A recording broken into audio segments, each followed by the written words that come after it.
Boa tarde, sejam todos muito bem-vindos a mais um Mesa ao Vivo, novembro de 2020. Continuamos aqui lidando com as questões da pandemia, da esperança da vacina e de como nos protegermos e continuarmos trabalhando nesse momento. Eu sou o Luiz Marcati, sou sócio e presidente da Mesa Corporate Governance e também sou conselheiro de administração. Estarão comigo aqui hoje, nessa tarde, o Herbert Steinberg, também sócio fundador da Mesa e membro de conselhos de administração. E receberemos hoje, como convidado especial, uma pessoa extremamente importante para o tema que nós vamos abordar ao longo dessa nossa live, é o Marcos Jank. O Marcos é um dos mais renomados especialistas no agronegócio. Ele é professor sênior do INSPER, onde ele também coordena o Centro INSPER Agro Global. É membro de conselhos de administração, como da Rumo, da Comerc, e do International Food Policy Research Institute em Washington. Então, hoje nós vamos buscar conversar um pouco sobre este ambiente, um ambiente que tem destaque, né? O agronegócio tem destaque no Brasil, mas não é só nesse ano de pandemia, não. Já nos últimos anos, tudo que é ligado ao agronegócio tem nos trazido muito orgulho pela pujança, pela força, pela contínua evolução que a gente tem visto, criando inclusive no Brasil algumas ilhas, né? Ilhas à parte do que a gente vive nas grandes cidades, onde a prosperidade do agronegócio faz a movimentação econômica e social ser completamente diferente das grandes metrópoles.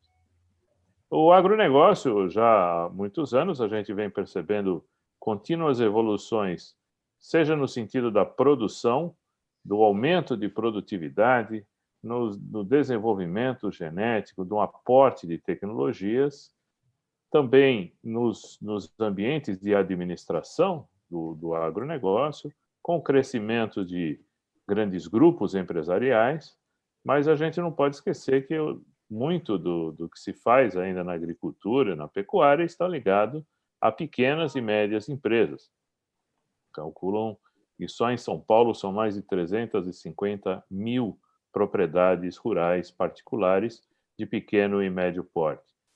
Mas o Brasil traz essa pujança em vários setores.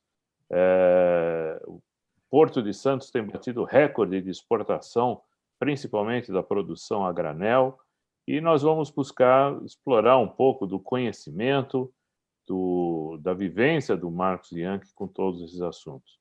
Vamos buscar entender também todo o movimento e a tendência futura global que nos afeta diretamente, e, sem dúvida alguma, teremos que passar pelos temas do ESG, ligado ao agronegócio, ou seja, aos impactos ambientais, sociais e de governança, que são movimentos internacionais que já nos cercam há algum tempo. Também vamos explorar um pouquinho dele, a experiência, a vivência dele, como ele está vendo a evolução da administração das empresas do agronegócio e dos patrimônios do agronegócio.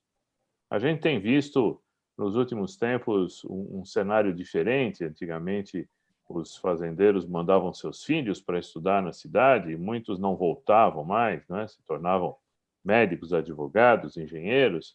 Mas hoje me parece que existe um movimento de retorno ao campo dos jovens que saem para estudar, e eu acho que até muito atraídos pelo aporte tecnológico, né? Segundo eu vi outro dia uma reportagem, o Brasil é um dos destaques da digitalização do mundo do campo.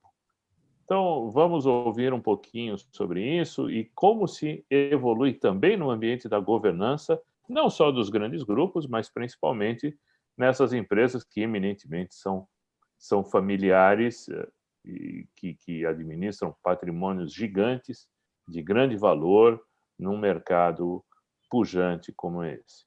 Antes de passar para o Marcos, eu quero chamar o Herbert para a sua mensagem inicial. Herbert, boa tarde. Boa tarde, Luiz. Um prazer ouvir você e essa introdução. Quando nós estávamos discutindo na mesa, alguns meses atrás, a possibilidade de ter alguém e começamos a listar temas abrangentes na área de agribusiness e com essa profundidade, precisavam de alguém que tivesse a autoridade, a substância para falar com os nossos ouvintes e espectadores, já que a gente vem numa toada de só trazer craque. Precisamos produzir mais um craque. E o craque maior dessa área que eu conheci era o Marcos. Eu tive o privilégio de tropeçar nele na época da Única, aquela entidade que cuida de açúcar e álcool, das empresas de açúcar e álcool. Ele é um grande representador desta associação classista, fez um trabalho maravilhoso lá. E, de alguns meses da saída dele, ele tomou uma decisão que me causou bastante surpresa de um lado e admiração. Ele pegou a mala e a cuia e a família e se mudou para Singapura. E, apesar disso, nós nunca deixamos de falar, de nos falar.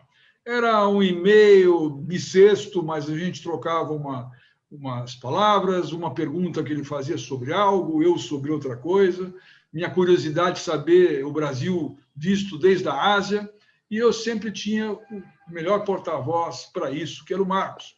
Ele, vindo ao Brasil, sempre fazia a gentileza de ir até o nosso escritório, tomar um cafezinho, e assim eu saía mais informado e terminava aquilo que era a minha saudade dele desse tempo todo. Ele voltou e já chegou jogando, como o próprio Luiz acaba de comentar, ele saiu sendo, de novo, está inserido como protagonista do setor, professor dessa escola maravilhosa, o INSPER, e eu fiquei atrás dele aí um par de semanas, e na primeira brecha de agenda nós conseguimos reservar essa tarde para vocês. Marcos, quero dizer, sem demagogia, um privilégio, uma honra ter você aqui. Um abraço apertado, um abraço virtual de pandemia, mas um abraço apertado. Bem-vindo, bola no teu campo, meu amigo. Muito obrigado, Herbert, Luiz. É uma satisfação imensa participar dessa live e tá aí junto com vocês, né, Herbert? Porque desde que eu me interessei pelo tema de governança no agronegócio, né? E agora nós temos lá no INSPER um curso chamado Gestão e Governança no Agronegócio, mas as primeiras conversas eu tive com você sobre isso e sobre essa questão do quanto essa é a grande agenda do agro ainda, né? E eu vejo isso hoje com muita clareza. Quer dizer, o agro virou um gigante global, mas tem desafios de gestão, obviamente, mas muitos desafios ligados à governança e à sucessão, enfim, a temas que têm a ver com o próprio crescimento do agro, né? A gente vai depois falar um pouco disso. Então, só para situar um pouco as pessoas, quer dizer, o agronegócio ele representa em torno de 20% do PIB do Brasil. Esse ano passa de 50% das exportações e em torno de 20%, 22% dos empregos, né? E quando eu falo de agro, eu estou falando desde a semente, lá dos equipamentos, lá dos fertilizantes, até chegar na mesa dos consumidores, né? Quer dizer, tudo que tem a ver com produtos agropecuários, que não são só alimentos, né? Nós também produzimos, a partir de produtos agropecuários, fibras, bioenergia, como é o etanol, borracha e outros produtos, né? Mas, assim, basicamente, 20% do PIB. E é um setor que se destaca principalmente por ser talvez o único setor da economia brasileira que é realmente global player, quer dizer, que realmente está em todas as partes do mundo, né? E exatamente por isso que eu fui para a Ásia, como disse o Herbert. Quer dizer, eu achava e continuo achando que a Ásia é o centro do mundo que a gente vive hoje, é a área onde houve o maior crescimento de renda per capita nas últimas 3 décadas, de urbanização, ainda cresce muito a população, é uma área muito heterogênea do mundo, mas com forte crescimento, e para quem mexe com comida, que é agronegócio, a Ásia é extremamente relevante, né? E para mim foi uma felicidade ficar lá durante 4 anos, acompanhando não só a China, mas toda aquela região magnífica de oferta e demanda de produtos agropecuários. Então, para a gente se situar agora nesse ano lá de pandemia, né, e que tudo vai mal, o agronegócio vai bem, né? Quer dizer, estima-se que o PIB do agronegócio vai crescer 5% esse ano, né? E nós vamos ter a maior exportação da história do país em valor, né? É claro que isso tem a ver com 2 ou 3 fatores, né? O primeiro deles é que os preços internacionais não caíram e os mercados não se fecharam, ao contrário, né?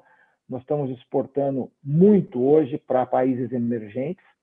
A China saiu da Covid mais cedo, aumentou a exportação no primeiro semestre desse ano em 27% em relação ao primeiro semestre do ano passado. Nesse momento já passa de 30%, se a gente olhar esses 10 meses. E isso tem a ver, obviamente, com o fato que a China voltou rápido e, além do mais, a guerra comercial Estados Unidos-China, que agora, num cenário Biden, muda um pouco, ela também gerou mais oportunidades para o Brasil, na medida que os dois estavam ali brigando e aumentando as suas tarifas bilaterais, e aí o Brasil se beneficiou disso, né? Então, realmente, o agro foi muito bem em termos de mercados que se abriram, mas também a desvalorização cambial, que ajuda quem exporta, né? E prejudica quem importa. Na verdade, é uma distribuição de renda importante aí. Então, o agro, efetivamente, vai ter um ano muito bom. Vai ter alguns impactos negativos aqui dentro. A gente está vendo aí uma inflação de alimentos aparecendo, que preocupa um pouco, porque, obviamente, com essa desvalorização cambial, com essa exportação que aconteceu, isso impacta também nos preços domésticos. O primeiro produto que sentiu isso foi o arroz, agora está se falando de outros. Mas eu não tenho a menor dúvida que o agro tem a capacidade de gerar um novo choque de oferta toda vez que ele é estimulado, né? E isso tem a ver com aquilo que foi dito pelo Luiz lá atrás, quer dizer, uma combinação de tecnologia e gente, né? O Brasil fez uma revolução na área tropical que não tem paralelo, né? A gente teve outras revoluções agrícolas lá atrás, com a mecanização, com a domesticação dos animais, com essa grande revolução no meio oeste americano, que todo mundo já ouviu falar, o famoso faroeste, né? Que as pessoas foram lá atrás. Mas, em termos de área tropical do planeta, você anda pelos trópicos, eu andei por todos os trópicos, você não vê nada parecido com o que o Brasil fez, mas minimamente parecido. O Brasil hoje faz 2, 3 safras por ano, a gente é o número 1 da soja, mas já somos o número 2 na exportação de milho, o número 2 na exportação de algodão. Milho e algodão casam com a soja no mesmo ano agrícola, não precisa nem de irrigação, você planta 2 safras. E agora está havendo um negócio que se chama integração lavoura-pecuária, que é muito interessante, que é a agricultura crescendo nas áreas de pasto, né? O Brasil tem 80 milhões de hectares de áreas agrícolas e tem 165 milhões de hectares de pasto, né? E esses pastos, que no passado já tiveram baixa produtividade, era uma atividade de ocupação de terra no Centro-Oeste, agora vira uma integração com a agricultura, que é uma revolução muito interessante que vai acontecendo. Então, dá para fazer 3 safras por ano, né? Dá para fazer milho, soja e boi, por exemplo, na mesma área. Fora tudo o que aconteceu em termos de produtividade, de conservação. Claro que há problemas, né? Tem problemas ligados lá com a Amazônia, a gente pode falar disso, é um dos temas fortes agora no momento, mas eu diria que é uma história de sucesso e é uma história que nos permitiu hoje estar presentes em 200 países do mundo com nossos produtos lá na exportação, sermos o 3º maior do mundo, termos um ano com uma pandemia que se revela no final bastante menos impactante no agro do que em outros setores, né? Eu acho que há um desafio também, há alguns desafios importantes. Um dos desafios importantes que agora começa a ser bem encaminhado é o da logística, né? A logística não acompanhou esse crescimento do agro para o interior. O agro foi para o Centro-Oeste, mas a logística continuou costeira e a gente ficou anos e anos dependendo de caminhão. E agora a gente está vendo aí o aparecimento de trens e de hidrovias. Acho que isso é uma coisa fabulosa que está acontecendo. Eu estou lá na Rumo Logística, como vocês sabem, acompanhando de perto a mudança do modal de caminhão para trem, né? E é o que a gente precisa. Qualquer país continental precisa de trens e hidrovias para não ficar dependente só de caminhão. Acho que é um desafio muito forte de governança e de gestão. Há um desafio ainda muito forte também na questão da intersecção entre agronegócio e meio ambiente, tá? Essa realmente é uma área muito sensível, porque, de fato, o Brasil cresceu muito em agro, mas esse agro cresceu de forma desordenada para algumas regiões, e uma das principais é a Amazônia, né? Quando a gente pediu para que muitas pessoas fossem para lá nos anos 70, numa visão de ocupar o território, mas aconteceu também desde então desmatamentos ilegais e questões importantes de falta de controle, que a gente pode falar um pouco mais à frente, tá? Então, eu acho assim, com esses 10 minutos aqui de fala, eu faço basicamente uma introdução e fico aberto aí para eventuais questões que vocês tenham, Herbert, Luiz, e também que venham lá das pessoas que estão aqui nos assistindo. Muito obrigado aí pela oportunidade, estou muito contente de estar aqui com vocês. Marco, muito obrigado. Esse ponto da governança, nós também discutimos já, tivemos a oportunidade de participar em alguns ambientes também, dando cursos para produtores, né? Já participamos de eventos lá com a FamaSul, Famato, né? Lá em Campo Grande, Cuiabá. E uma coisa realmente que a gente vê que tem muita carência está exatamente na organização desse ambiente da governança. Porque a gente ainda vê, apesar de patrimônios gigantescos, da produção aumentar muito, das tecnologias embarcadas nessa produção, a gente ainda vê muito patrimônio na pessoa física do dono, né? Tá certo? Ainda bastante carente desse processo de evolução, e que a gente sabe muito bem como é o desafio de qualquer empresa familiar de todos os setores possíveis, é a questão da sucessão, não é? Então, qual é a tua opinião sobre isso e como você acha que isso pode impactar o agronegócio familiar no futuro, inclusive dos grandes, não apenas das propriedades pequenas? O que eu vejo, né, Luiz, e aí a gente entra um pouco lá no ESG, né? O G é a governança, né? E é uma das grandes carências, principalmente no mundo da produção rural, né? Porque o resto do agronegócio são indústrias de distribuição que são, de certa forma, semelhantes às outras empresas, né? Quer dizer, você, na indústria de insumos ou na indústria lá de processamento, você tem já estruturas de PJ bem mais constituídas, né? De pessoa jurídica. Mas na propriedade rural é o que você falou, quer dizer, você tem lá um pioneiro que nos anos 70 pegou o seu caminhãozinho e foi para o Centro-Oeste, né?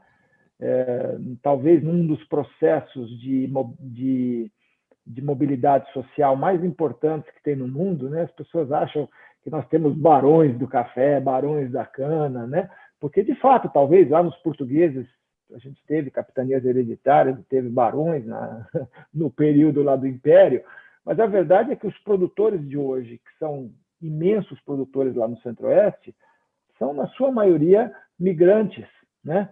Que vieram para cá pobres no começo do século passado, fugindo da fome, fugindo de guerras, né? Fugindo de regimes totalitários, e se instalaram como colonos, né? No sul do país e no sudeste, e, de repente, nos anos 70, a tecnologia abre para eles uma nova fronteira, que é o Centro-Oeste, que até os anos 70 não dava nada, ninguém queria ir para o Centro-Oeste, não tinha como. E aí, um belo dia, alguns heróis falam, olha, aqui não tem espaço para uma família de 5, 6 filhos, alguém vai ter que sair e buscar a terra em outro lugar. E esses que saíram de 10, 15, 20 hectares para 100, 200, 300 e alguns 10 mil, 100 mil hectares, certo? Então, esse movimento de crescimento para o Centro-Oeste é o que puxa o agro. As pessoas falam muito que é a Embrapa, que é a tecnologia, mas não adianta ter tecnologia se não tiver gente. E esse colono que foi para o Rio Grande do Sul, para o Paraná, ele é a força motora desse agro, né? Mas isso foi para o Centro-Oeste, lá atrás, e mesmo lá no Sul, e não houve uma preocupação com a questão da governança, da sucessão, da operação na PJ, da partilha dobrada, né? De você administrar risco. As pessoas agiam muito por intuição, né?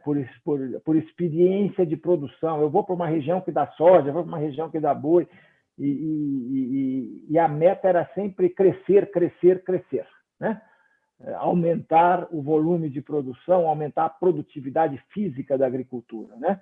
E pouca gente olhou para outras coisas. Por exemplo, não é só produtividade.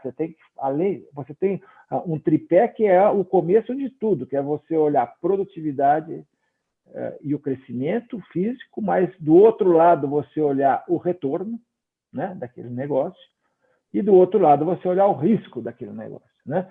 E aqueles que não olharam retorno e risco começaram a ter vários problemas, né? Um dos problemas frequentes era belíssimos patrimônios com péssimo retorno, né? Então você começa a ter dentro da família insatisfações e você tem novas gerações chegando. Então eu diria que essa marcha em direção à ESG é uma marcha do crescimento do agronegócio. Quer dizer, a um dado momento você tem que fazer a contabilidade de forma adequada. Essa contabilidade tem que servir para tomar decisão financeira. Você tem que administrar os riscos, né? As pessoas do agro conhecem muito bem os riscos naturais do negócio, ligados às chuvas, ligados à produtividade da terra, né? Mas você tem outros riscos que são fundamentais, riscos de comercialização, né? Você tem riscos de governança, né? Você tem riscos, portanto, administrativo-financeiros, né? Então, tudo isso começa a aparecer. O sujeito vai lá no banco, o banco quer olhar para quem que eu vou emprestar esse dinheiro, né? Quais são as condições de governança dessa empresa. Então, tudo isso passa a ser muito importante, né? Então, assim, tem sido muito interessante para a gente dar aula para pessoas lá no INSPER do agro que estão na segunda, terceira geração, alguns estão na execução, estão lá na gestão, outros estão no conselho, uma quantidade grande de jovens que querem saber como é que eu vou lidar agora com esse patrimônio familiar, uma grande quantidade de mulheres entrando no agro, né? Eu acho que isso é maravilhoso, né? Eu vejo a agricultura em outros países, ela está muito envelhecida, né? Ela não tem para onde crescer, né? Mesmo lá nos Estados Unidos, que é uma potência agrícola, você tem um envelhecimento da população rural e um desestímulo das pessoas de continuarem no campo. Aqui no Brasil, não. Aqui a gente tem agora que dar o salto do crescimento. Quer dizer, você cresceu em produtividade, agora vai ter que crescer na governança, na gestão, na administração de riscos, né?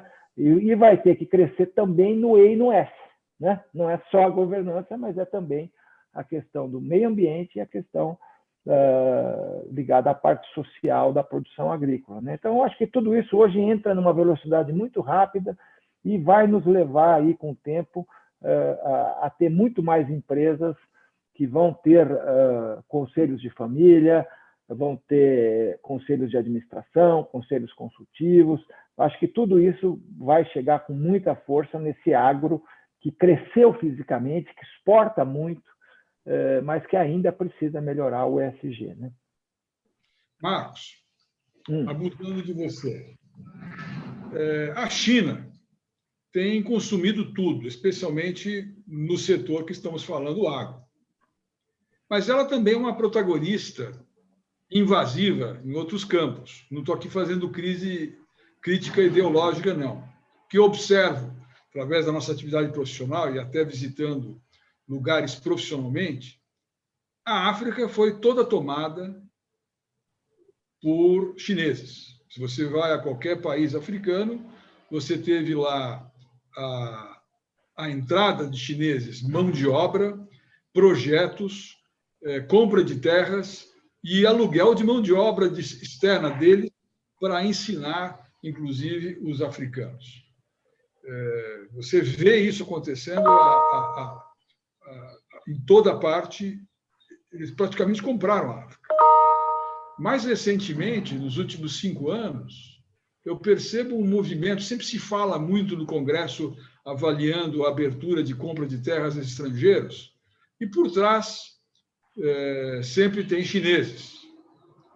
Você vê que eles tomaram praticamente o setor elétrico brasileiro, de geração, de distribuição, e tem um verdadeiro laranjal na área de agribusiness, não no sentido da fruta, mas no sentido de representantes de chineses comprando terras. Como você vê esse movimento da invasão chinesa de comprador para proprietário de terras e produtor rural no Brasil? Eu acho que esse movimento, Herbert, começa com 2 revoluções paralelas que aconteceram nos anos 70, né? A nossa foi a revolução dessa internacionalização do agro, quando passou a ser possível plantar soja, criar braquiária, criar gado zebu e depois algodão e milho no centro-oeste e no centro-norte, né? Porque aí entra também os cerrados do Maranhão, do Piauí. Quer dizer, toda essa ocupação que aconteceu a partir dos anos 70 transforma o Brasil no terceiro maior exportador do mundo. Nessa mesma década, acontece na China uma revolução liderada pelo Deng Xiaoping, né? Que ele faz uma série de reformas na China maoísta, né? E essas reformas produzem uma manufatura exuberante e mais de 200 milhões de chineses migram do campo para a cidade. A China, em 1980, tinha 80% de população rural e era uma população muito pobre, de pequena propriedade. Em 40 anos, 40% da população da China migra do campo para a cidade, sem contar um ganho de renda per capita e o processo de crescimento populacional, que agora já não existe mais. Então, esta China urbana que surge, manufatureira, é a classe média emergente mais poderosa do planeta hoje. E hoje 40% do que o Brasil exporta vai para a China, certo? E a nossa primeira relação com a China começa em 2000. É muito recente, né? Nos anos 70 foram as duas revoluções, mas o crescimento da exportação para a China começa com a soja a partir de 2000. Em 2000, nós exportamos só $1 bilhão para a China. Hoje, a gente está exportando 42 bilhões de dólares. O crescimento é de acima de 20% ao ano. E antes era só soja, agora é boi, suínos, aves, celulose, açúcar, algodão, etc. Vários produtos que estão vindo aí, né? Então, eu chamo isso de um casamento inevitável. Independente do que uma ou outra pessoa lá do governo fale sobre a China, o Brasil se casou com a China não por causa de governantes, mas por causa da geografia e da história, entendeu? Quer dizer, a geografia e a história fizeram com que a gente se aproximasse. A China está numa região com muita gente, muito crescimento de renda, sem recursos naturais. Não tem jeito, vai precisar comprar de outros lugares, né? Então, a China olha isso de uma maneira muito estratégica. E daí vem essa decisão de não só importar soja, como aconteceu, mas também de investir fora da China, né? Que é um movimento bem recente na China, não é um movimento antigo. A exportação cresceu a partir de 2000, mas a internacionalização das empresas chinesas é muito mais recente. Nos primeiros anos, a China estava preocupada só em se abastecer. E agora ela se internacionaliza e vários campeões chineses saem pelo mundo. A verdade é que, em agronegócio, a entrada deles na África não deu muito certo, viu, Herbert? Ela deu muito certo em minerais, em energia. Mas em agronegócio é bem mais difícil, certo? E a dificuldade é uma só. A África não tem os empresários agrícolas que o Brasil tem. A África tem terra, tem água, pode até ter mais tecnologia, mas não tem ainda uma agricultura de colonato, como foi a nossa, que migrou e que incorporou escala e tecnologia, como aqui no Brasil. A agricultura da África ainda é muito primitiva. Tem problemas gravíssimos de posse da terra, de acesso ao mercado, de gestão, de política governamental. Então, eu não tenho visto grandes casos de sucesso de produção na África. E a China vivenciou isso também. Tanto que hoje a China olha mais para a América do Sul do que olha para a África em agronegócio, certo? De certa forma, eu acho que a China hoje não está mais tão preocupada em comprar terra, porque esses projetos de compra de terra não deram muito certo. Primeiro porque o próprio governo bloqueou a compra de terra por estrangeiros, mas também porque a China ela percebeu com o tempo que era mais importante para ela controlar as cadeias de suprimento, chamado supply chain, do que controlar a terra. Porque sempre vai ter produtores aqui no Brasil dispostos a assumir o risco agrícola. Mas o que a China quer? O que a China precisa é de abastecimento, de originação, como a gente chama. Então, de uns tempos para cá, o que ela tem feito? Ela está investindo em portos, em energia, ela está investindo em tradings, certo? Que fazem lá o processamento. ela quer construir a ferrovia bioceânica ou a rodovia bioceânica para tirar grãos pelo Pacífico direto. Ou seja, ela está mais preocupada com a cadeia de suprimento, o controle da cadeia de suprimento, do que especificamente com a produção agropecuária, sabe? E eu acho que é lógico, quer dizer, vai ser difícil que a China consiga ser uma excelente produtora rural aqui no Brasil. Ela não está preparada para isso, mas ela pode ser, sem dúvida alguma, uma grande transportadora, como já é hoje, já tem hoje grandes empresas em energia, né? Então, eu acho que esse movimento vai acontecer e o que falta nesse processo é principalmente uma estratégia mais clara do nosso lado. Como que a gente lida com a China? Como que a gente acopla o investimento chinês no Brasil ao acesso a mercados na Ásia? Certo? Seria maravilhoso esse casamento, vamos chamar assim, né? Onde de um lado você atrai o investimento asiático, do outro lado você participa do bolo lá, porque muitas vezes é difícil exportar, né? Nenhum país da Ásia quer depender de importação. Quando eles importam é porque eles precisam muito, né?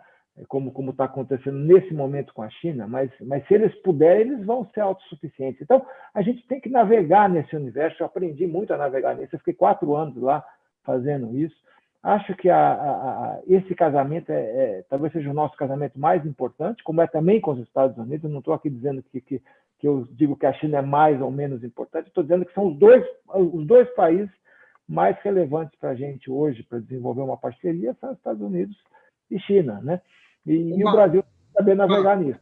Desculpe. Me perdoe te interromper, mas emendando nesse assunto, sem criar aí um casuísmo oportunista, mas de fato seria a minha próxima pergunta, o que acontece com o Brasil agrícola caso o senhor Trump continue, que parece que não continuará, ou caso o John Biden assuma? O que muda no setor agrícola? O que muda para o Brasil? O que muda na relação com China e Estados Unidos? Ou seja, qual é o impacto real disso no mundo agrícola? Olha, eu vou dizer uma coisa eu sou um especialista nisso, certo? Eu venho estudando China, Estados Unidos há muito tempo, né? Eu vivi 3 anos lá nos Estados Unidos e fiz o meu pós-doutorado, a minha livre docência, sobre agricultura e política agrícola nos Estados Unidos. E agora eu vivi 4 anos na Ásia e fui à China mais de 50 vezes. Então, eu posso dizer que são 2 países que eu conheço a fundo. E eu estou olhando essas eleições desde o começo. Aliás, todas as eleições americanas a gente não pode perder, né? É uma coisa diferente, vamos chamar assim, né? Então, assim, eu acho que o Biden é bem melhor do que o Trump para a gente. Bem melhor. Primeiro porque ele é multilateralista, certo? Ele vai reconstruir as relações que os americanos tiveram pelo mundo afora. Quer dizer, eu acho que essa coisa de guerra comercial é um verdadeiro desastre para a gente a longo prazo. Por quê? Porque quando tem lá um presidente como é o Trump, como foi o Trump, que ele quer negociar superávit comercial para os Estados Unidos com cada parceiro comercial, certo? E como os americanos são o nosso maior concorrente em agro do mundo, certo? 70% da pauta brasileira se choca com a exportação americana. Soja, milho, algodão, carne bovina, laranja, uma série de coisas. O que os americanos exportam é o que nós exportamos também. Se os americanos saem fazendo acordo bilateral país a país, e com a ideia de fazer superávit comercial, em algum momento isso vai nos prejudicar, certo? Porque eles são muito mais poderosos para fazer um acordo com a China do que nós somos, né? É claro que no momento eles estão numa guerra, mas amanhã ou depois isso acaba virando acordo. Então, eu acho que essa postura que o Trump teve de sair do acordo do clima, de criticar a OMC, de atacar a OMS, né, e tudo mais, eu acho que é muito nefasta, porque o mundo precisa ter uma certa coordenação, certo? A questão lá de saúde pública agora vai precisar ter coordenação. O comércio sempre precisou ter coordenação, certo? E eu acho que o Biden fará isso de novo. Quer dizer, ele vai ser duro com a China, mas ele não vai caminhar para uma linha confrontatória de guerra comercial. Eu vejo muito mais ele indo para uma linha de uma negociação que vai ser feita dentro das regras internacionais que foram acordadas nos últimos nas últimas décadas, inclusive lideradas pelos Estados Unidos. Então, eu acho que isso é muito positivo. E, inclusive, no tema de Amazônia, porque as pessoas ficam falando, mas eles vão pegar no nosso pé em relação à Amazônia. Mas a Amazônia, o mundo inteiro está pegando o pé, não é os Estados Unidos. A Europa já faz isso há muito tempo, a China vai fazer. E, no fundo, o que nós temos que fazer com a Amazônia? Nós temos que resolver a agenda que está pendente há décadas. Temos que dar a propriedade da terra para quem está lá, certo? Você não vai resolver o problema da Amazônia se as pessoas não têm título de propriedade da terra. Se as pessoas invadem, pegam uma posse precária, repassam isso para outro e viram uma casa que não tem dono. Quer dizer, você não tem CPF, você não tem CNPJ, né?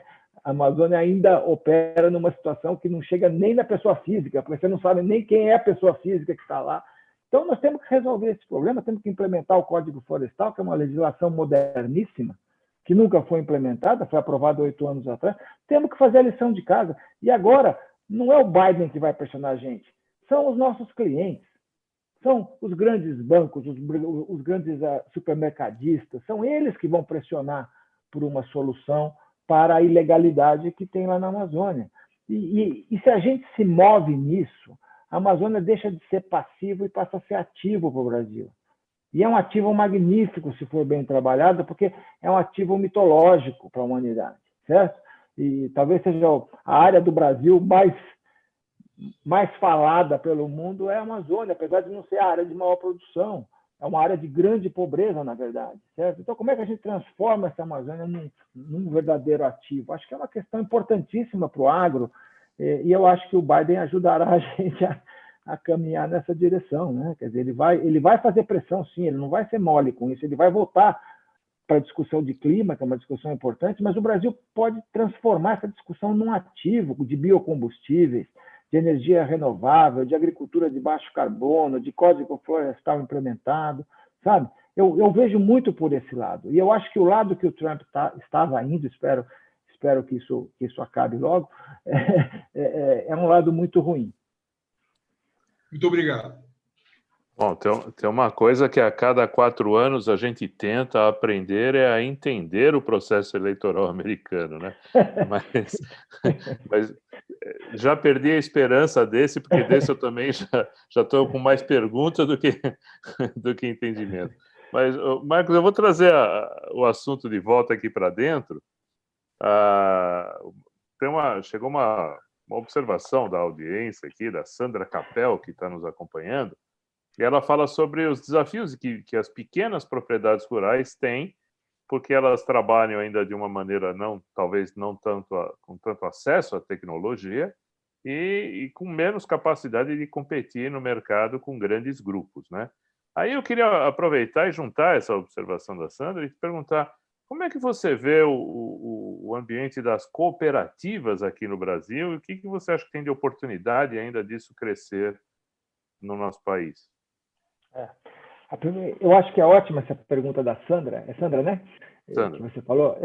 Eu acho que é ótima, porque as pessoas têm um pouco a ideia que o agronegócio são essas grandes colhedeiras de soja, algodão, fazendas gigantes no Centro-Oeste, né? E as pessoas ouvem falar de grupos familiares do agro que se tornaram os maiores do mundo. Mas a verdade é que o Brasil tem 5 milhões de propriedades rurais. 5 milhões, né? A França, por exemplo, tem 600 mil, né? Então, nós temos um número muito grande. É claro que a Índia e a China tem centenas de milhões, mas a gente tem 5 milhões. E você tem, talvez, 500 mil propriedades rurais que controlam 75% da renda bruta agropecuária, certo? Que são muito importantes e que estão mais integradas ao mercado. Mas você tem 4,5 milhões que podem estar em 2 faixas. Uma faixa é uma faixa de subsistência, que acontece principalmente no Nordeste, no semiárido, né? O Nordeste tem casos de alta tecnologia, como a fruticultura lá do São Francisco, mas a maior parte dos produtores do Nordeste são quase produtores de subsistência e estão desaparecendo com o tempo. E essa é uma questão social, né? Não há país no mundo que não teve saída de gente do campo. Mesmo aqueles que fizeram as reformas agrárias mais agressivas, ninguém segurou gente no campo. As pessoas migram com o tempo lá para as cidades, como aconteceu aqui no Brasil. O Brasil deixou de ser rural no começo do século passado, né? Na primeira metade do século passado. Então, isso realmente eu acho que é uma questão social muito importante. Não tem muita saída agrícola nesse momento, tá? A não ser que tivesse muita assistência técnica, educação, tal. Mas é um drama social. Mas você tem outros produtores que estão ali numa escala, certo, que dificulta realmente o crescimento, né? E aí você tem uma saída que tem funcionado muito bem, que é o cooperativismo, certo? O cooperativismo é uma maneira desses produtores comprarem insumos, venderem produto, né? Se informarem, serem educados, né? E eu tenho trabalhado nesses anos todos com cooperativas magníficas, sabe? Lá no Paraná, em Santa Catarina, no Rio Grande do Sul, mesmo em São Paulo. É basicamente a região sul, né? Onde estão as cooperativas mais importantes, exatamente porque é a região que ainda tem muita pequena propriedade. Então, eu acho que essa é uma saída. A outra saída são as próprias empresas da cadeia agroindustrial. Quer dizer, a Sadia, né, onde eu trabalhei, a Seara, que é a JBS, e tantas outras aí, operam com sistemas contratuais com os produtores, né? O produtor, quando ele se acopla numa agroindústria, né, seja no frango, seja no suíno, seja no leite, etc., junto com isso vem a tecnologia, vem a produtividade, você tem sistemas que remuneram por produtividade, né? Então, eu acho que esse é um outro casamento possível, que é o casamento via contratos entre os elos da cadeia produtiva. Então, eu vejo muito por aí, sabe? Eu tenho andado pelo Sul, você vê casos maravilhosos de pequena propriedade bem integrada na cadeia produtiva, e mesmo de pequena propriedade em termos de área, mas que vira grande propriedade em termos de produto, né? De resultado. Por exemplo, você vai lá para Olambra, você vai ver a turma de frutas e legumes, você vai ver algumas experiências lá com pescados e outras coisas, pequena propriedade, mas pequena produtividade, propriedade bem gerida, bem administrada, que está olhando os números, né? A receita financeira é a mesma para todo mundo, certo? Não é a área que faz a diferença. Eu conheço pequena propriedade muito bem administrada e grandes propriedades pessimamente administradas, né? Em termos de área, né? Não é a área que faz a diferença. O que faz a diferença é retorno, risco, governança, são essas coisas que fazem a diferença, né? Mas uma coisa também que já se discute há bastante tempo é a questão da governança no próprio ambiente de cooperativismo, né? Que é um desafio bastante importante, né? Que, aliás, com certeza, as cooperativas que se organizaram melhor e que já se prepararam para esse ambiente de uma governança diferenciada conseguem também responder com mais força aos seus cooperados, né? Ou seja, ajudar de fato ao ambiente onde elas atuam, né? Marcos, uma outra coisa, olhando um pouquinho agora no ambiente macroeconômico, né? Quando você tem um volume de exportação crescente, e o Brasil continua exportando muito, os preços internacionais bons, soja e milho indo para fora. Isso, de alguma forma, não cria uma pressão de custos, uma pressão inflacionária aqui no Brasil? Porque para você produzir a proteína animal, você depende muito desses insumos que estão indo embora e que estão pressionados pelo preço também, não é isso? Exatamente, Luiz. O que a gente está vendo, né, nessa pandemia é um sistema de redistribuição de renda, né? Porque, por exemplo, você veja que os supermercados com excelentes resultados e os restaurantes e a comida fora de casa sofrendo, né? Quem vende alimento está feliz, quem vende algodão ficou triste, ou flores, né? Eu vi a crise do pessoal lá de flores é terrível. E é um pessoal muito organizado, mas o que são flores? Flores são basicamente eventos. Se as pessoas não se encontram para fazer evento, não vende flor, né? Então, é muito cruel, e é agro também, sabe? Então, você está falando de um outro impacto, que é o seguinte: o Brasil está exportando muito, E o que devia ter acontecido é a taxa de câmbio cair, certo? Quer dizer, o real se valorizar, etc. Mas não é o que aconteceu, porque o risco país está alto, certo? As pessoas estão inseguras com o que vem por aí na área fiscal, né? As reformas que não saem. Então, o que acontece? O câmbio está desvalorizado e a exportação e o produto aumentou muito. Então, quem exporta está rindo sozinho. Agora, quem usa esse produto aqui dentro e não consegue repassar o produto final no preço, que é o caso de suínos e aves, certo? Suínos e aves usam milho e soja subiram de preço, e aí quem faz suínos e aves não consegue repassar essa subida de preço da ração, né? E aí começa a apertar as margens. Então, infelizmente, é um sistema de redistribuição de renda, né? Que exigiria, obviamente, ajustes a serem feitos. Eu tenho certeza que a gente vai ter choques de oferta, quer dizer, se o preço do milho e da soja é muito bom, as pessoas vão plantar muito mais e a um dado momento a oferta se equilibra com a demanda, mas até chegar lá, né, você pode ter desequilíbrios importantes. Eu acho que existe um risco real de inflação de alimentos nesse final de ano em função deste problema que você está falando. É uma pressão, realmente. Chegou uma pergunta aqui do Fernando Falco. Na realidade, é um pedido para se você pode comentar alguma coisa sobre o Código Florestal que está em votação na Europa. E se isso de alguma forma nos afeta. Você está atualizado com esse assunto? Bom, se for o Fernando Falco que estudou comigo, primeira coisa é deixar um abraço para ele aqui. Estudamos juntos. Mas eu não sei o que é o Código Florestal da União Europeia. O que eu sei é que existe um negócio lá chamado Green Deal, né? Que é um conjunto de medidas que a União Europeia está tomando que radicalizam ainda mais o que o europeu quer, né?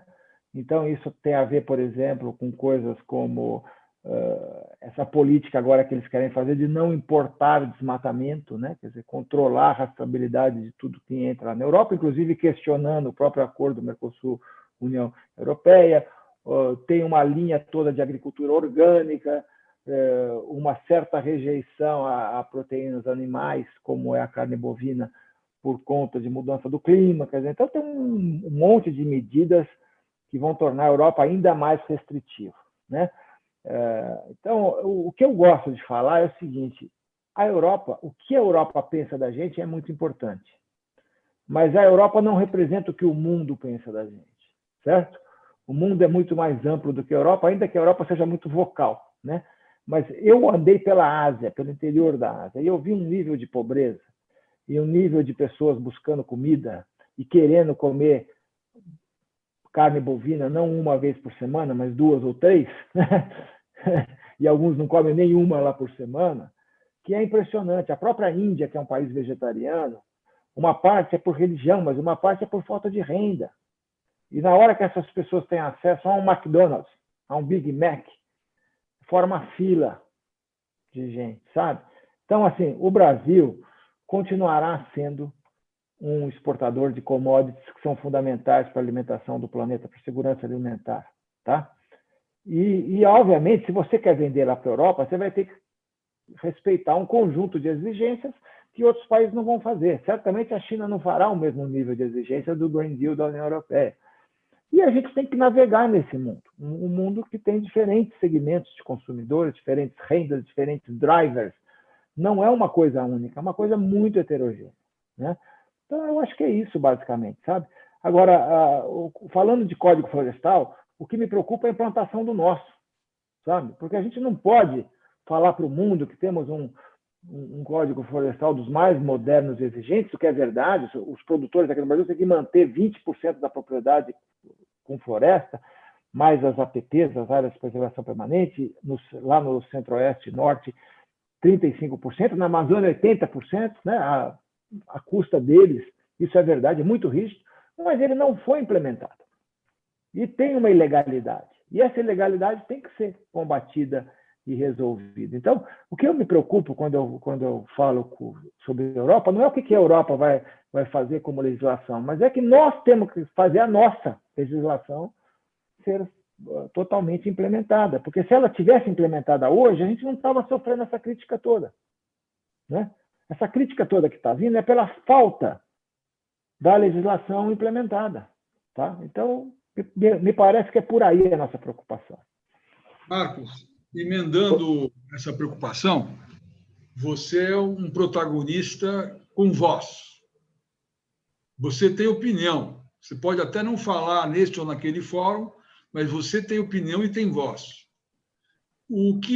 Qual é o gap? O que está faltando ao nosso governo no setor para, além do próprio Código Florestal, o que precisa andar, o que são as prioridades não tocadas, não dirigidas, lideradas hoje no governo, que nós precisamos ter esta consciência como ativistas de governança para começar a pressionar também ao governo a se alinhar. A sua pergunta, Herbert, me leva para uma reflexão que eu acho que é super importante para trazer para vocês. Quer dizer, se o governo não faz a lição de casa da implementação da regularização fundiária, da regularização ambiental, principalmente, quem vai fazer isso são as empresas, certo? E é o que está acontecendo hoje. Então, sob pressão do comprador internacional e dos bancos que estão na mesma toada, uma empresa como a Cargill já disse que vai ser uma empresa de desmatamento zero. A MAGE vai fazer a mesma coisa. O JBS, o Marfrig, né? A COFCO chinesa, todo mundo vai caminhar para isso. E o que significa elas caminharem para isso? Que vai ter um produtor que vai ter um monte de certificação e de rastreabilidade para vender para essas empresas, inclusive acima da legislação, porque algumas empresas estão falando de desmatamento zero. Não interessa, eu não compro se tiver, mesmo que a lei permita, eu não vou comprar de quem desmatou, porque o meu cliente não quer. Então, isso vai ser um grupo pequeno de produtores e agroindústrias que vão fazer isso. E o resto vai ficar numa outra toada esperando o governo fazer a parte dele. Isso é ruim.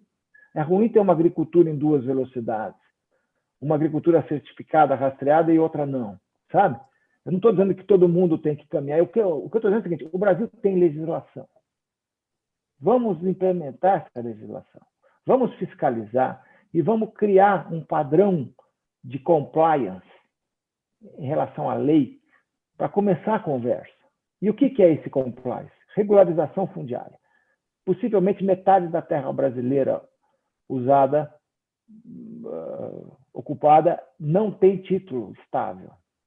Porque se você olhar no norte e no nordeste, é uma confusão a questão dos cartórios e da titulação até hoje. O estado lá do Pará, que é o mais importante hoje lá no desmatamento, é um problema gravíssimo. O acúmulo de títulos na mesma terra, os problemas de aplicação da legislação fundiária. Acho que esse é o primeiro problema que eu já tinha falado antes. Se não tiver dono, você não faz controle nenhum. Segundo, o Código Florestal tem que ser implementado pelos estados. Ele foi votado, ele foi aprovado, mas agora você tem que fazer a fiscalização dos cadastros ambientais, a implementação do programa de regularização ambiental. Tudo isso não foi feito ainda, né? Tem uma coisa importante, comando e controle, né? Em alguns momentos funciona melhor, ou em outros momentos menos. Isso é parte da política pública. Fiscalização de uma área gigante, que é a Amazônia, principalmente, o bioma amazônico, que é mais da metade do país, certo? E, finalmente, uma coisa muito importante, que aí envolve os nossos clientes, que é o seguinte, pagamento por serviços ambientais. Quer dizer, se eu tenho lá uma propriedade, é mais do que lógico que chegue alguém e fale o seguinte, olha, eu estou preocupado com o meio ambiente, eu sei que você pode desmatar legalmente, mas eu estou disposto aqui a fazer um pagamento para que você não desmate e retire coisas da floresta que não são via corte raso, ou que você mantenha isso como uma reserva. Tem um monte de gente no mundo que está disposta a fazer isso, mas o sistema tem que funcionar. Então, aqui são 4 exemplos de coisas que estão na pauta, mas que não foram implementadas e que tem a ver com política pública, certo? Então, eu acho que é aquilo que eu te falei.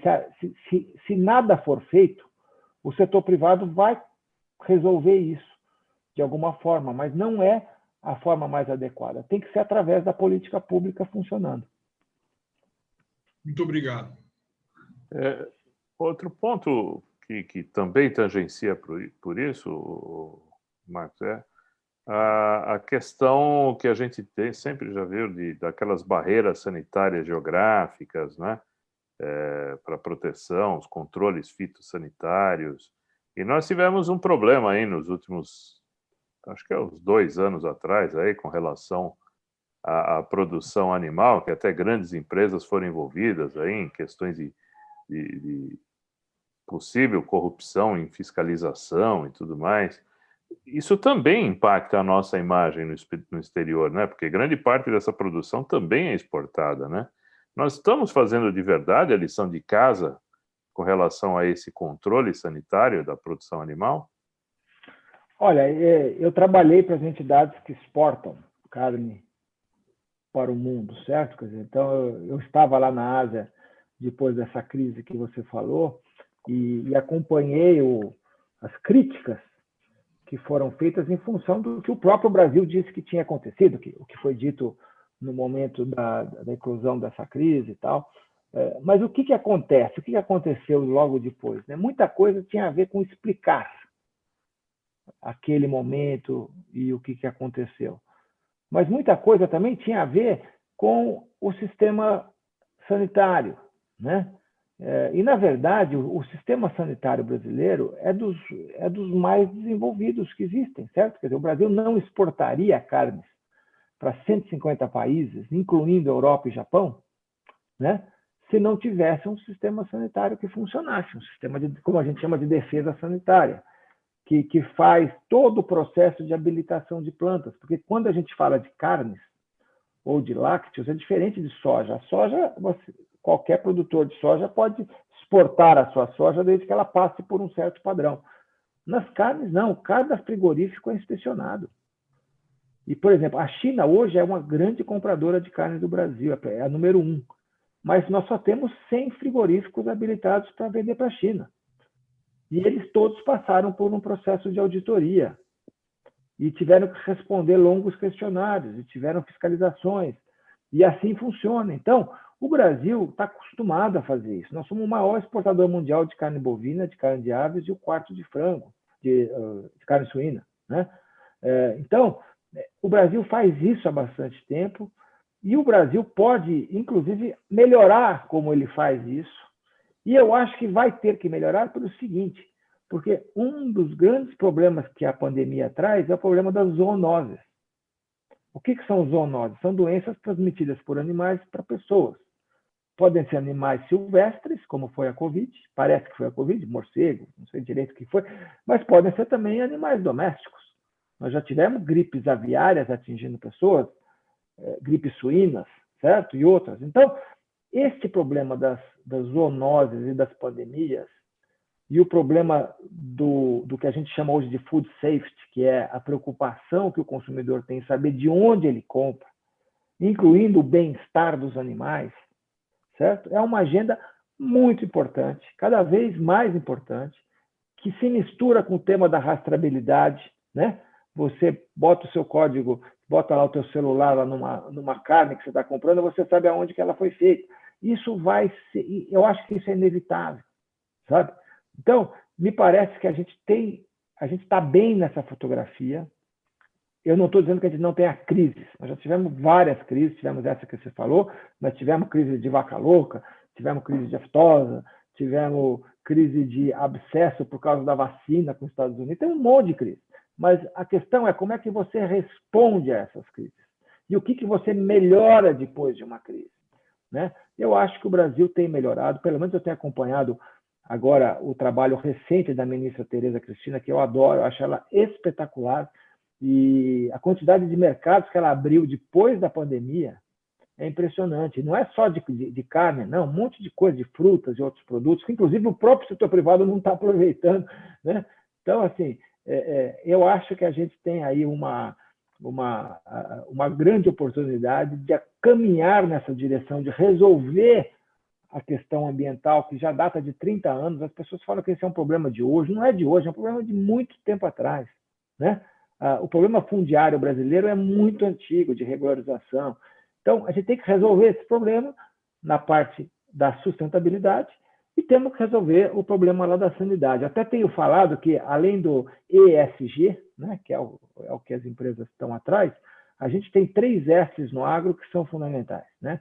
Que é a saúde pública, e isso envolve alimentação e nutrição, que é um tema importante, o que as pessoas estão comendo hoje, né? E todo o problema ligado com alimentos e saúde. A questão da sanidade, que é o segundo S, e a questão da sustentabilidade, que é o terceiro, sabe? Então, em animais, por exemplo, você tem um tema que é a sanidade animal, os controles sanitários, o bem-estar dos animais, os sistemas produtivos que envolvem animais. Eu acho que tudo isso faz parte dessa agenda e precisa ser trabalhado. Obrigado. Essa pergunta eu compus junto também com uma provocação da nossa audiência, do Cláudio Decour, que eu esqueci de citar o nome dele. Bom, nós estamos chegando aqui ao fim já da nossa live. Conversa boa, passa rápido, né? Marcos, eu queria que você deixasse para a gente aí uma mensagem sua para a gente encerrar essa conversa. Se você quiser fazer as melhores previsões para 21, fique à vontade. Olha, eu acho que eu relatei para vocês aqui um setor que é um sucesso no Brasil, não é de hoje, né? É um setor antigo, né? Talvez a primeira atividade econômica organizada do Brasil veio desse setor, que foi a cana-de-açúcar, já com Martim Afonso de Souza, né? Mas é um setor hoje que está numa fronteira, sabe? Não há quem no mundo que trabalhe com agro que não saiba o que está acontecendo em agro no Brasil, né? O cidadão comum não sabe direito, né? Mas quem opera nessa área conhece e sabe que o Brasil é um local onde as coisas acontecem e a gente está cada vez mais presente no mundo. Agora, tem desafios, né? Desafios ligados ao meio ambiente, desafios na área sanitária, na área de governança, na área de infraestrutura, né? Desafio imenso de comunicação, né? Acho que a gente se comunica muito mal, né? A gente tem um monte de bloggers, de pessoas falando qualquer coisa, mas quem é que fala hoje pelo agronegócio para a população jovem, para as novas gerações, né? Falta um pouco isso, sabe? Falta também produção em inglês, né? Diálogo em inglês, né? Às vezes você fica discutindo um negócio só num grupo que é do setor e que todo mundo está ali falando português. Você tem que se comunicar com o mundo nessa área. Os 2 setores que o Brasil é mais visível lá fora, além de futebol, essas coisas, é agronegócio e é meio ambiente, né? As pessoas querem saber o que está acontecendo nessa área, a gente tem que se comunicar melhor. Então, eu deixo assim, eu não gosto de ser ufanista, não gosto de falar nós somos os melhores do mundo, a melhor produtividade. Não, nós fizemos a nossa lição de casa, foi feita por gente e tecnologia, não pode esquecer o componente gente, as famílias que construíram esse país agrícola, e a gente tem desafios hoje em meio ambiente, em sanidade, em comunicação, etc., que no fundo é um desafio só, que é a organização, né? A nossa capacidade de organização, de visão estratégica é baixa, né? A gente gosta de bater cabeça. E você vê isso dentro do governo, você vê isso dentro do setor privado, entre governo e setor privado, e eu acho que se a gente se organizar um pouquinho melhor, a gente consegue resolver esses problemas todos, né? Todos esses que eu falei aqui, ligados a ESG, a infraestrutura, a governança e a meio ambiente, etc., né? Então, acho que é isso, é organização, e com organização a gente chega lá. Muito obrigado. Herbert, sua mensagem. Meu amigo Marcos, eu estou encantado, eu aprendi muito hoje à tarde, não é demagogia, e tive um insight.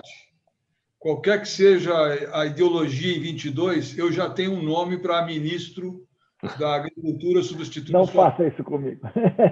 Eu quero bem para o país e quero bem para os meus filhos e netos. Marco, ministro da Agricultura.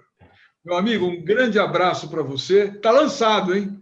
Não, olha, eu prefiro ficar aqui onde eu estou, lecionando, feliz da vida, e fazendo as minhas reflexões. Show de bola, viu, meu amigo? Obrigado. Muito obrigado e até breve, meu amigo. Muito obrigado pela oportunidade. Espero que quem está aqui nos assistindo tenha gostado desse bate-papo. Estou sempre à disposição de vocês para a gente continuar essa conversa, viu? Muito obrigado. Valeu. Marcos, muito obrigado, muito gentil da sua parte passar essa hora conosco, nos dar essa aula sobre o tema, que é um tema amplo, complexo, mas com o qual a gente lida o tempo todo, seja como consultor ou seja como consumidor, né? Tá certo? Muito boa essa sua reflexão dos 3 S's. Achei incrível: saúde, sanidade e sustentabilidade. Realmente isso é uma atenção acho que a todo e qualquer produtor e todo e qualquer administrador que passa por esse ambiente ou que tangencia o mundo do agronegócio. Muito obrigado mesmo, muito ricas as suas informações e opiniões. Meus caros, Obrigado. prazer imenso ter estado com todos vocês. Dezembro, primeira quinta-feira do mês, mais um mês ao vivo. Cuidem-se, um abraço e até lá.